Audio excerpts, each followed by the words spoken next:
A daily stampede of 1.2 billion users makes Facebook the world's biggest social media platform. This massive landscape comes with the usual creepy users. If they had a super bizarre king, it would be Facebook itself. Hello viewers, today we will share with you 5 terrifying things you didn't know about Facebook. So without further ado, let's get right into it.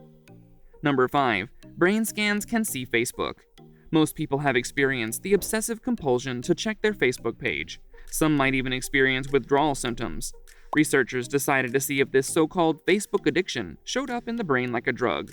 The study was small and by no means conclusive, but the results were interesting. In 2014, 20 volunteers answered questions about their Facebook habits and were diagnosed with a mild addiction. While viewing images and pushing a button, the pictures rotated between Facebook-related pictures and road signs. The participants could choose when to push the button, but those who scored higher on the addiction survey turned trigger-happy when Facebook popped up.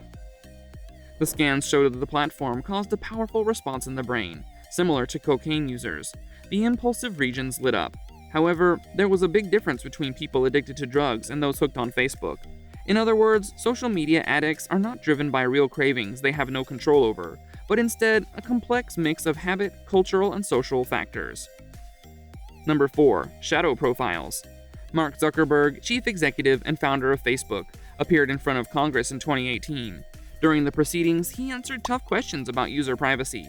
In addition, he was grilled about shadow profiles collecting data on people who were not even using Facebook. Despite that this issue has been making the rounds for 5 years, Zuckerberg claimed he was not familiar with the term shadow profile. This feature figures out the social circle and contact details of people who avoid Facebook but have friends using the platform. When these friends upload their own phone details, a shadow profile is created for every mobile contact without a Facebook account.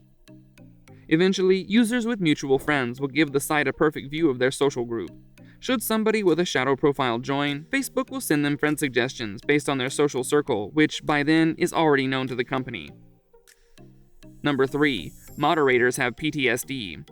A lot of users ignore Facebook's policy against posting graphic, offensive, and illegal content.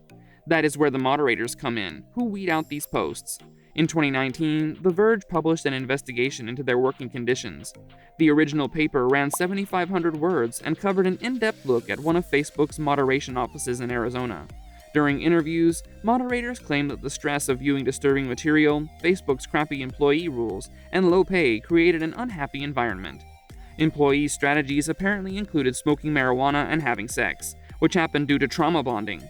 Apart from struggling financially and working under what they described as Facebook's inhumane rules, moderators buckled under a huge load of unsavory posts.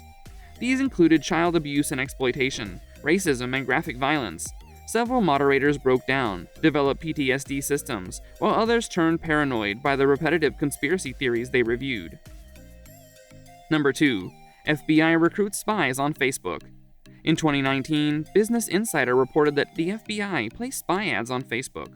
True enough, 3 ads went live. Despite the auspicious cloak and dagger theme, the FBI was open about their intent. They were holding the door open for Russian informants. When a person feels like giving Putin the finger, they can click on the image. The ad leads the future spy to another website. This page belongs to the FBI's Washington Field Office Counterintelligence Program.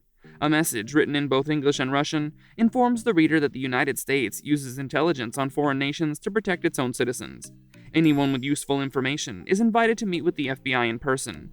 This may seem like a strange suggestion, but the fact is that 99% of Russian spies just walk into the relevant building and start spilling. When asked why they targeted the Russians, the Bureau would only reveal the vast number of active Soviet operatives posed a security risk. Number 1. Facebook profits from violence. In 2018, a journalist applied for a job as a Facebook moderator. The reporter took the position at a Dublin-based company called CPL Resources. This contractor has worked with Facebook since 2010. The undercover investigator was gathering material for a Channel 4 documentary called Inside Facebook: Secrets of the Social Network. The training CPL provided was based on Facebook's community standards. It soon became clear that not all abuse was created equal. The false employee was told to allow certain offensive posts. The training officer then provided 2 examples. One was real footage of a toddler being beaten by a grown man. The video was flagged as inappropriate in 2012, but still floated around on Facebook. Another was a meme showing a little girl being drowned with the words, "When your daughter's first crush is a little Negro boy." When Channel 4 brought it to Facebook's attention, the platform said that both should have been deleted. Indeed, as much as Facebook protested that users were not being lured with violence to bolster their numbers and ad revenue, a CPL trainer told the journalist, "If you start censoring too much, then people lose interest in the platform. It's all about making money at the end of the day." No matter how much precaution you take, there are some technical things that common users can avoid. And if we think logically, that's exactly what Facebook wants. After all, it's an online platform that earns from your interest and time. No money involved, but maybe our privacy and health is the cost we pay for unlimited and so-called free entertainment.